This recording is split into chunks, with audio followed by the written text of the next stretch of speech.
The sound of a 7-6-year-old king's tears echoing in a cold palace room, the stone-faced silence of his own son and sister. This was the devastating scene as Prince William and Princess Anne delivered an unforgivable ultimatum to King Charles. Erase Camilla's family from royal life, or face a war within your own walls. At 76 years old, King Charles III finally possessed the crown he had waited a lifetime to wear. But the power he had so long coveted could not protect him from the scene unfolding in a private chamber of Buckingham Palace. This was not a political crisis or a threat from a foreign power. It was something far more devastating. This was a coup orchestrated by his own blood. Before him stood the future of the monarchy, Prince William, his face a mask of cold resolve.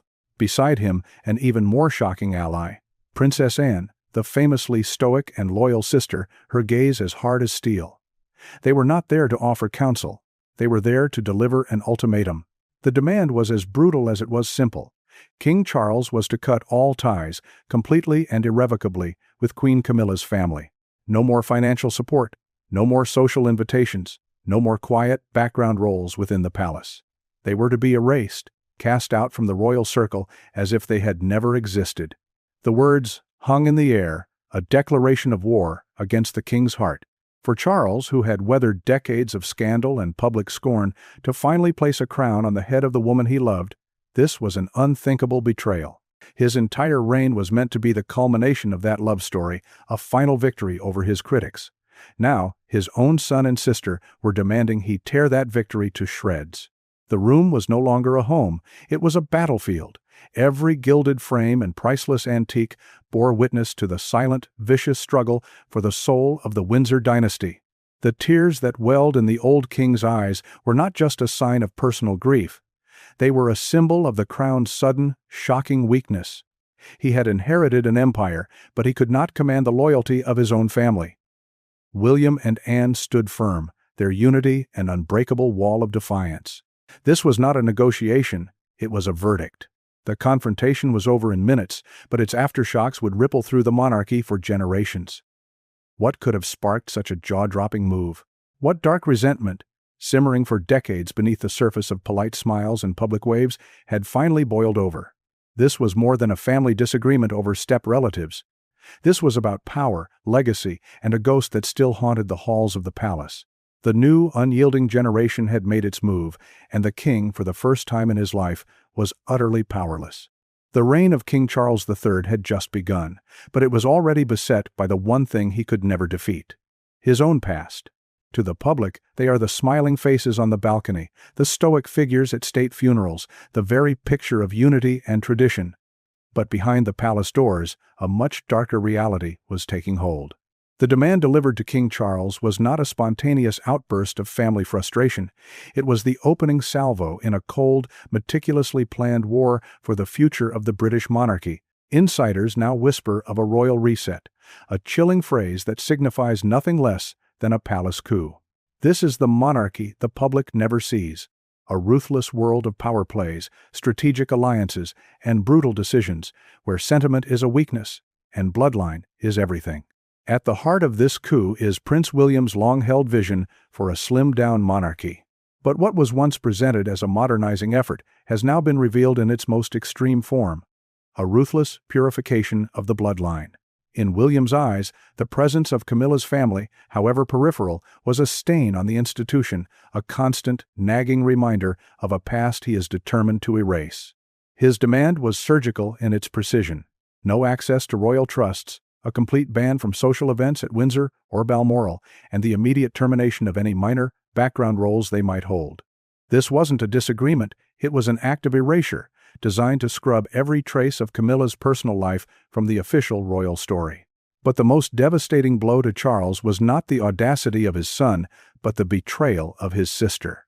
Princess Anne, always seen as his unwavering, steadfast confidant, the one person he could trust implicitly, had now become his judge. Her alignment with William gave the coup an unassailable air of legitimacy. She, the embodiment of duty, had deemed Camilla's family a threat. This transformed the conflict from a son's grievance into a dynastic imperative. The message was clear and uncompromising. The survival of the crown superseded the king's personal happiness. There was no room for negotiation. The terms were absolute. The smiling, waving family that the world adores is a carefully constructed facade. The truth is far more chilling. The House of Windsor is in the midst of a civil war, and the king is losing. The royal reset is not about progress. It's about purging the uncomfortable truths of the past, and it has set the stage for a tragedy that could tear the monarchy apart from the inside out. To understand the sheer brutality of this palace coup, one must look past the gilded gates and into the shadows of history. For there is a ghost on the throne of England, a lingering presence whose tragic legacy dictates every move. This is not just about modernizing the monarchy, it is about vengeance, served cold and in the name of Diana, Princess of Wales. From the moment Charles chose Camilla, this confrontation was an inevitability, a tragic destiny sealed by a catastrophic choice made decades ago. Every action taken by Prince William today is not the calculated move of a future king, but the desperate act of a haunted son, fighting a war for his mother's honor from beyond the grave. The deep, psychological wounds of his childhood have never healed. William watched his mother, the most famous woman in the world, publicly humiliated and privately destroyed by his father's affair. That trauma became the defining feature of his life, fueling a quiet, burning mission to protect her memory at all costs. For years he swallowed his pain, performing his duties with a stoic grace. But the coronation of Queen Camilla was the one insult he could not endure. Seeing the woman he blamed for his mother's misery crowned beside his father was not a sign of acceptance. It was a desecration. It was the final, unforgivable act that ignited the cold fury he had suppressed for a lifetime. That single ceremony recontextualized everything. Charles may have seen it as his ultimate triumph, a final chapter where love conquered all. But to William and Anne, it was a declaration that Diana's suffering had been forgotten, her legacy paved over to make way for her replacement. The royal reset is William's answer to that insult. It is a posthumous victory for his mother, a brutal correction of the historical record. His ultimatum is not just a demand, it is a vow made to a ghost. It is his way of screaming across the decades, for the entire world to hear, you may have the crown, you may have the palace, but you will never, ever erase her memory. The king is not fighting his son, he is fighting a memory that is more powerful than any monarch. The war within the palace soon spilled into public view, but not with a roar. It began with a quiet, sterile press release from Buckingham Palace. The statement spoke of efficiency, of stability, of a routine restructuring of royal trusts. It was written in the dry, bureaucratic language, designed to be ignored, to slip past the public consciousness unnoticed. But for those who knew how to read the codes of the monarchy, it was a thunderclap. Hidden within the bland corporate jargon was the biggest bombshell of all, a brutal, chilling omission. Two names were simply gone. Not mentioned, not demoted, but vanished entirely. Laura Lopes and Tom Parker Bowles, the children of Queen Camilla, had been officially erased. This was no clerical error. This was a public execution, carried out with the surgical precision of a master strategist. The absence of their names was a deafening silence, a deliberate act of excommunication that declared them, and by extension, their mother, as outsiders. Royal experts and watchers immediately understood the magnitude of the move. This wasn't housekeeping, it was a declaration of war.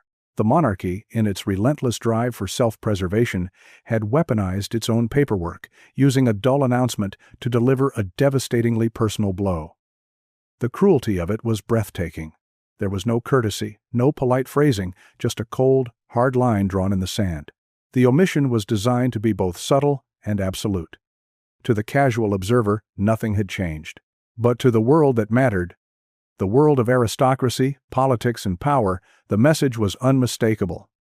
The bloodline of the House of Windsor was being purified, and there was no room for step relatives.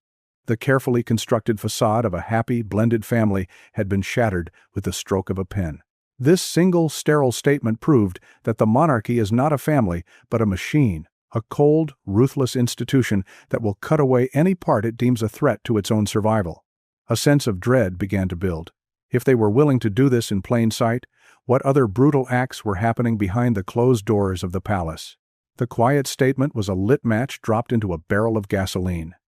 Within hours, the media landscape erupted in a firestorm of speculation and outrage. Tabloid headlines screamed in oversized fonts, "Royal Reset. "Bloodline restored," declared one paper, celebrating the move as a long-overdue correction. Another cut straight to the heart of the scandal, with a far more brutal take: Camilla's family purged. Television news channels convened panels of royal experts, and social media became a battleground where a nation was forced to choose sides. The carefully constructed image of royal unity was incinerated in a single news cycle. Then came the polls, and the numbers were jaw-dropping. An overwhelming majority of the British public sided with William and Anne. It was as if the nation had been holding its breath for 25 years, waiting for this very moment. For decades, a quiet but potent resentment had simmered against Camilla, the woman forever cast as the villain in Diana's tragic fairy tale. The public had watched as her children, Tom and Laura, hovered on the edges of royalty, enjoying a proximity to power that many felt was unearned and deeply inappropriate. The perception was that the lines had been blurred, that the sanctity of the bloodline was being compromised for the sake of the king's personal happiness. This move, however cruel, felt like a restoration of order. A viral comment that spread like wildfire across every platform seemed to capture the national mood perfectly. "This is the monarchy cleaning house." Finally, the phrase became a rallying cry, a collective sigh of relief from a public that had never truly accepted Camilla as queen. This was not just an argument about royal protocol, it was a deeply emotional and cathartic event. It was the release of a quarter-century of pent-up loyalty to Diana, the people's princess. In the court of public opinion, her memory had finally triumphed over the woman who had replaced her. The nation had chosen its side, and, in doing so, had given William and Anne an undeniable mandate to continue their ruthless campaign. But beneath the roar of public approval, a darker, more unsettling question began to surface. Was this truly about safeguarding tradition? Or was it something far more primal? Was this a cold, calculated act of revenge, decades in the making? The official justification, repeated endlessly by palace-approved sources, was duty. They claimed this was a necessary step to protect the integrity of the crown. But the emotional undercurrent was impossible to ignore. This felt like pure, unadulterated payback. Prince William and Princess Anne had brilliantly cloaked a deeply personal vendetta in the noble, unimpeachable language of institutional preservation. They were not just protecting the monarchy, they were settling a score. To understand the true motive, one must revisit the agonizing moments of Diana's public suffering. The scandalous television interviews where she laid bare the heartbreak of her marriage. The constant, cruel press coverage that hounded her until her final moments. The profound sense of betrayal that defined the last years of her life. Every one of those wounds is a scar on the heart of her son. The exclusion of Camilla's children is not an administrative decision, it is a direct response to that pain. It is a symbolic act that declares to the world that the suffering of Diana will not be forgotten or forgiven. The message could not be clearer. The sins of the father are now being visited upon the stepmother. For years, Charles was protected by his position, insulated from the consequences of his actions. But now, the scales of justice have shifted. Diana's children are no longer helpless boys watching their mother cry. They are the future of the very institution that broke her, and they are wielding that power to exact a terrible price. The so-called purification of the bloodline is a lie. This is an emotional cleansing, a violent attempt to wash away the stain of a past that has haunted them their entire lives. This isn't about tradition. This is about revenge. If Prince William's motive was a son's grief, his most powerful weapon was his aunt. Princess Anne, the unyielding sentinel of the monarchy, became the iron fist of their rebellion. Her involvement transformed the conflict. This was no longer just a son's pained grievance against his father. It was a dynastic imperative, a defense of the crown itself. Known for her ferocious work ethic and a no-nonsense loyalty to the institution above all else, Anne's decision to side with William gave their ultimatum an immense, terrifying weight. She was not driven by emotion or old family wounds. She was driven by something far colder, a belief that the monarchy was being weakened from within. In a private and utterly chilling confrontation, Anne is said to have delivered a warning to her brother that cut him to the core. With brutal honesty, she told him, "History will not forgive you if you weaken the crown for sentiment." Those words became the philosophical backbone of their coup. For Anne, the monarchy is an eternal institution, a sacred trust passed down through 1,000 years of history. Kings and queens are merely temporary custodians, and their personal feelings are utterly irrelevant. Any emotional attachment, any romantic indulgence that threatens the purity of the line of succession is not a minor indiscretion. It is a cancer that must be ruthlessly cut out before it can spread. Her motivation was not a personal dislike for Camilla. It was a cold, hard, strategic calculation. She saw the creeping influence of the Parker Bowles family as a dangerous dilution of the royal brand, a blurring of the sacred line between the divinely appointed and the common nobility. She is the embodiment of duty over love, of institution over individual. Her alliance with William was not born of affection, but of a shared, steely conviction. It was this union that made their cause seem righteous, even holy, and their demands utterly unstoppable. Against such unyielding resolve, the king's love for his wife stood no chance. Prince William is more than just a future king. He is the self-appointed guardian of the flame, the sole keeper of his mother's sacred memory. His entire public life, every polite smile and carefully worded speech, has been a preparation for this very moment. His much-lauded vision of a modern monarchy is not about budgets or public engagements. It is a deeply personal crusade to create a crown stripped of the scandal, infidelity, and emotional baggage that destroyed his parents' generation. And in his eyes, Camilla's family is the living embodiment of that baggage. They are an unnecessary complication, a constant, walking reminder of the affair that tore his world apart. A deep-seated fear has governed his every move. The fear that allowing step-relatives to gain even a sliver of influence would dilute the very essence of the Windsor legacy.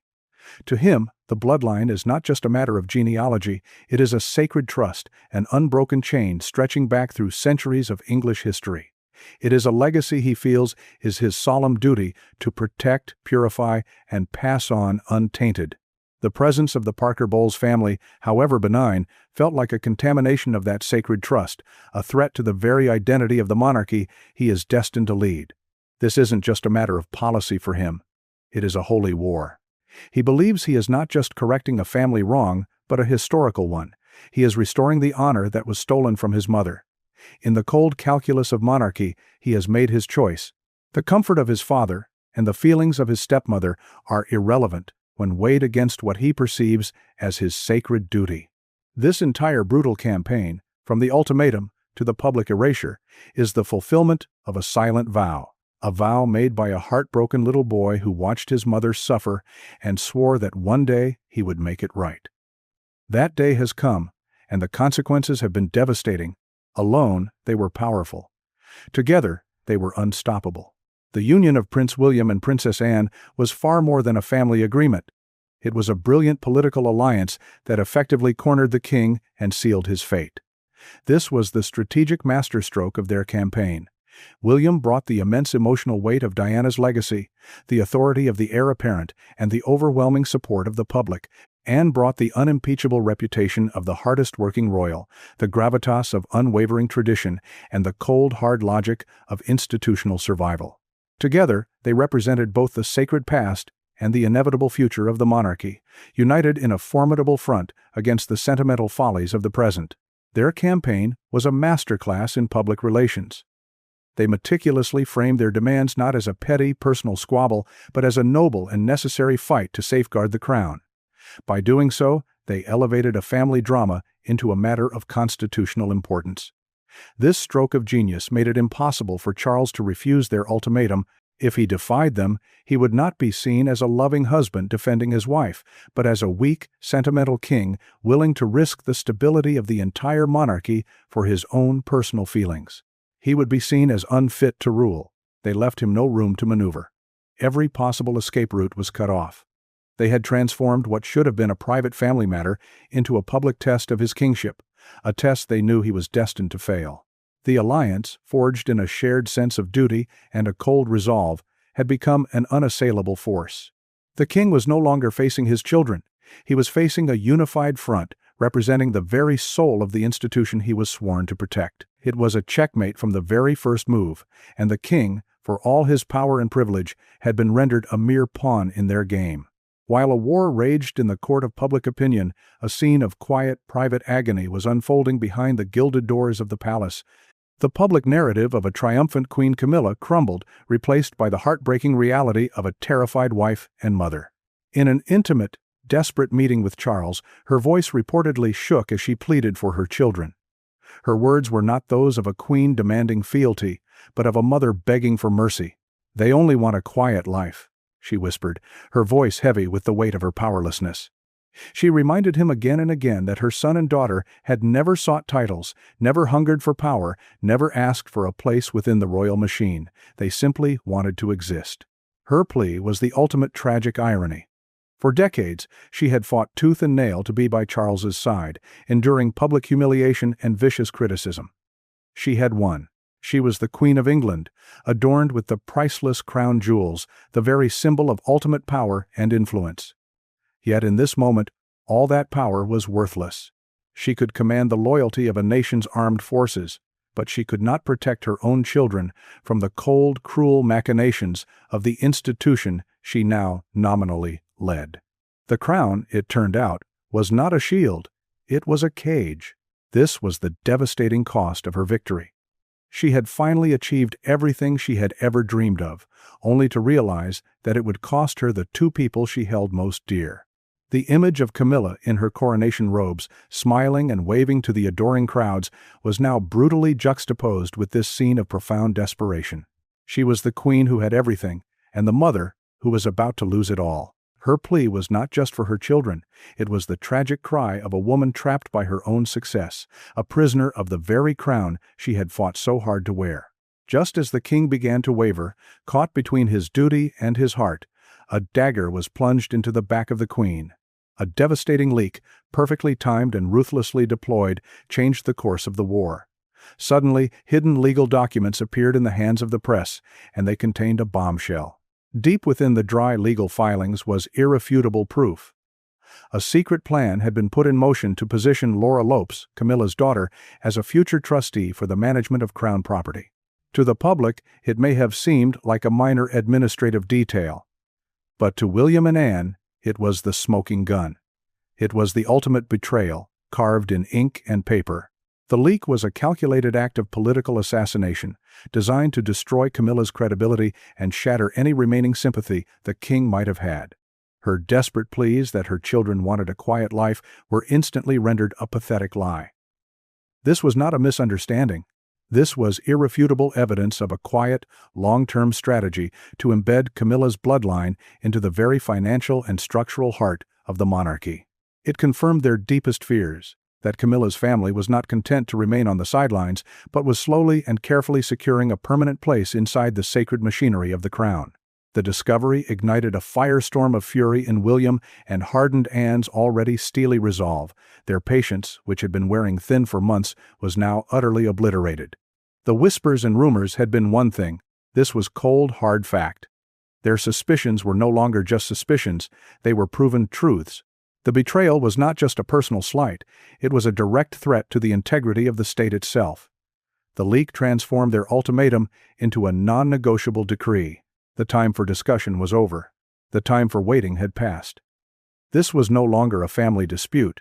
It was a matter of national security.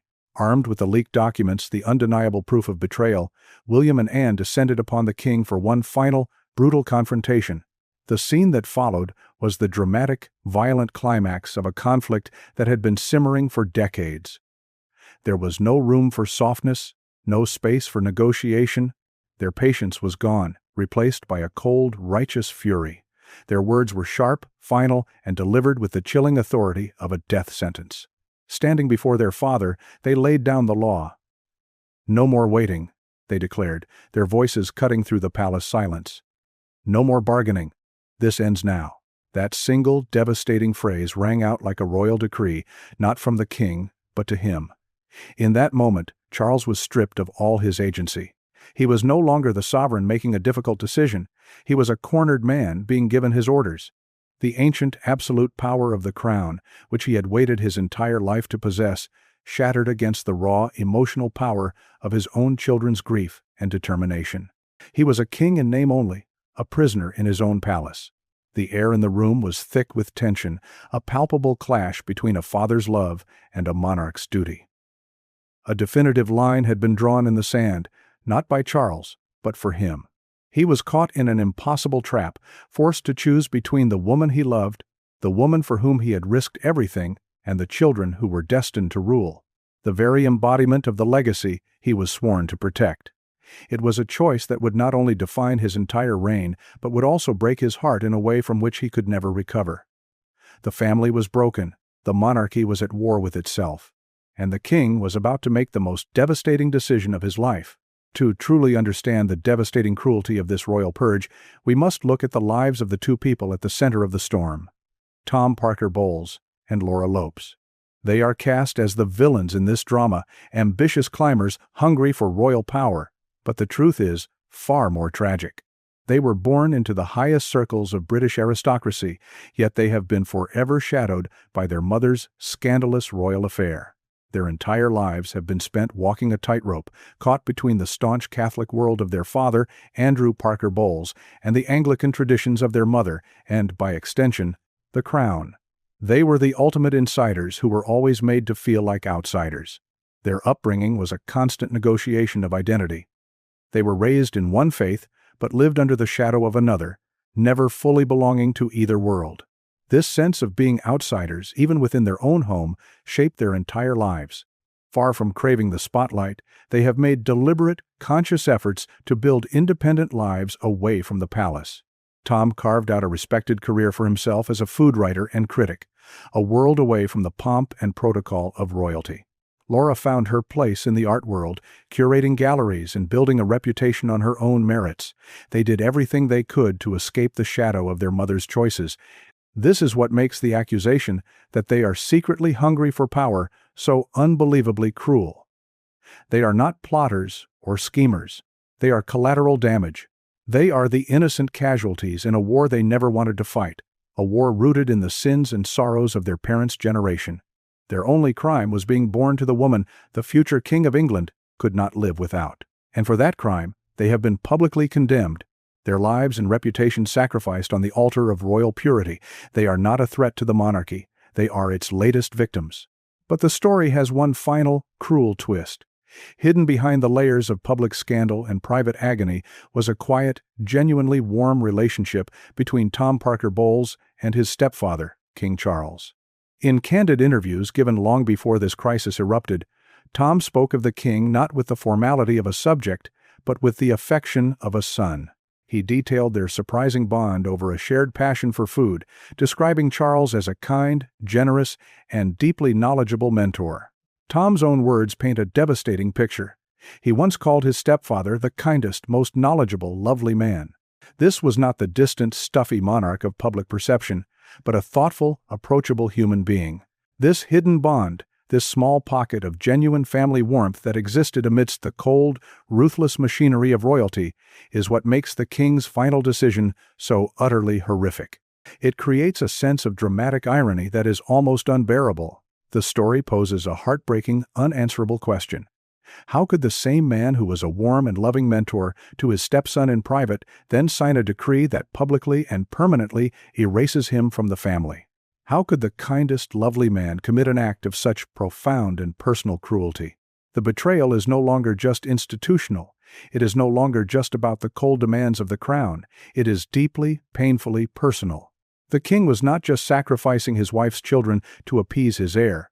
He was betraying a man who clearly admired and respected him, a man who saw him as a father figure. This revelation transforms the narrative. Charles is no longer just a weak king bowing to pressure. He is a man who, in his quest for the crown, has severed a bond of genuine human affection. The betrayal is now complete, and the cost of the crown is revealed to be not just power and prestige, but a piece of the king's own humanity. This brutal family crisis is not an isolated event.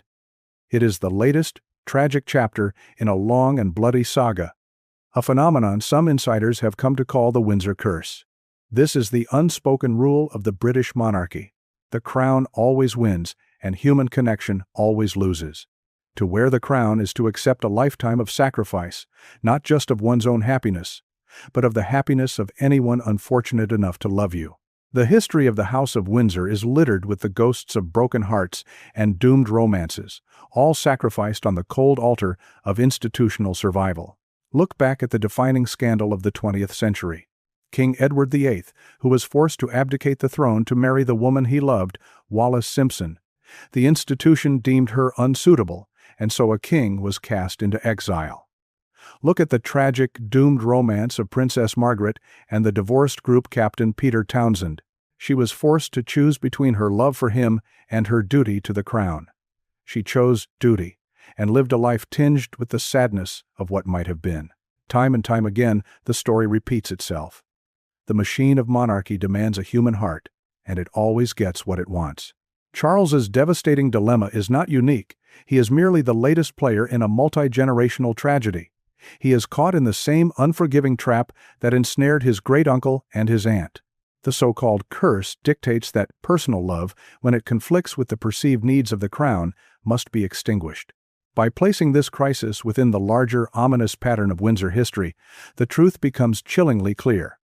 Charles never truly had a choice. His fate was sealed the moment he was born. He was simply playing his part in a brutal, tragic play that has been written and rewritten for generations, always ending in heartbreak. The moment of decision finally arrived. Cornered, heartbroken, and utterly defeated, King Charles III made the choice that was forced upon him. With a trembling hand but a heart that had been turned to stone by the demands of duty, he issued the final, devastating decree. The language was cold, absolute, and permanent. Effective immediately, the family of Queen Camilla was to be permanently and completely excluded from every royal trust, every financial asset, and every corridor of influence. It was not just a statement. It was a line carved deep into the stone of history, a brutal declaration that the purity of the Windsor bloodline was paramount and would never again be compromised by outsiders. With the stroke of a pen, he signed away his wife's family, choosing the cold, unforgiving institution over the woman who had stood faithfully by his side through decades of scandal and storm. The decree was absolute. It was an act of erasure, a final, public humiliation for a queen who thought she had finally won acceptance. But the true tragedy of the moment was not the political maneuvering or the dynastic power plays. It was the quiet, internal agony of the king himself. In that single moment of decision, he became the most tragic figure in the entire saga. He had finally gained the world, the crown he had coveted his entire life, but in the process, he had lost a crucial piece of his own soul. He was a king who had been forced to betray not only his wife, but his own heart. The love story that had defined his entire existence, the one constant in a life of duty and protocol, had been sacrificed to appease the ghosts of the past and the ambitions of the future. His reign, which had begun with such promise and historical weight, would now forever be defined by this singular act of personal sacrifice and emotional cruelty. The crown was secure. The bloodline was pure. But the king's heart was broken beyond repair. The fallout from the king's decree was as swift as it was brutal. In the ruthless Game of Thrones, there are only winners and losers, and the lines were now starkly drawn. Queen Camilla, who had once stood as a symbol of triumphant, enduring love, was now utterly broken. Her public composure, honed over decades of intense scrutiny, shattered into a million pieces. She retreated from the spotlight, becoming a ghost in her own palace, a queen in exile within the very walls that were supposed to be her fortress. Her children, Tom and Laura, vanished completely from the royal stage, their names and faces scrubbed from the monarchy's unfolding story as if they had never existed. They were the price of her crown, a price she was now forced to pay every single day in silent, isolated grief. But where there is devastation, there is also triumph. In stark, cruel contrast to Camilla's fall, Prince William and Princess Anne flourished. Their victory was absolute. They were hailed by a grateful public as the saviors of the monarchy, the true guardians of tradition who had bravely realigned the crown with the sainted legacy of Princess Diana. Their reputations soared. With every fawning headline, their images grew brighter. William, the noble heir who would restore honor to the throne, and Anne, the steadfast daughter whose commitment to duty was absolute. They were no longer just royals, they were symbols of a renewed, purified dynasty, the architects of a monarchy that had rediscovered its soul. The picture could not be clearer. It was a zero-sum game, a battle where one woman's utter devastation was the necessary foundation for another's glorious triumph. The new era of the House of Windsor had begun, not with a gentle transition, but with a brutal public sacrifice. The crown had been cleansed, the bloodline secured, and the future of the monarchy was safe in the hands of its most ruthless defenders. Historians will one day look back and mark this as the great turning point, the precise moment when the modern monarchy, faced with a crisis of its own making, chose survival over sentiment. The choice was brutal, the cost astronomical, but the institution was saved. King Charles, in making his devastating decision, secured the future of the crown for his son William. He fulfilled his most sacred duty as a monarch.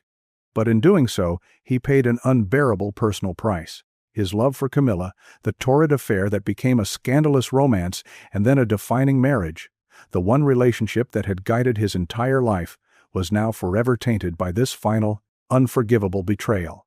He had won her the crown, only to become her jailer. The story ends on a somber, ominous note.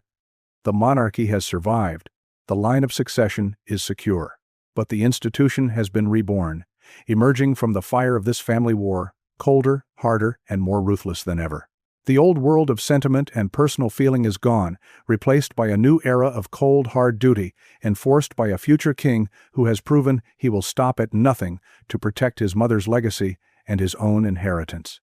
The palace may seem quiet now, but it is the quiet of a battlefield after the slaughter, a place haunted by the ghosts of what might have been. And here lies the final, chilling bombshell. The greatest secret of the British crown is not a hidden document in the royal archives or a jewel locked away in the Tower of London. It is the terrible, unspoken truth that to wear the crown, one must be willing to sacrifice not just their own happiness, but the happiness of everyone they claim to love. The Windsor legacy is secure, but it is a legacy forged in pain, built on a foundation of broken hearts, and sealed with the tears of a lonely, heartbroken king. So what do you think of William and Anne's demand?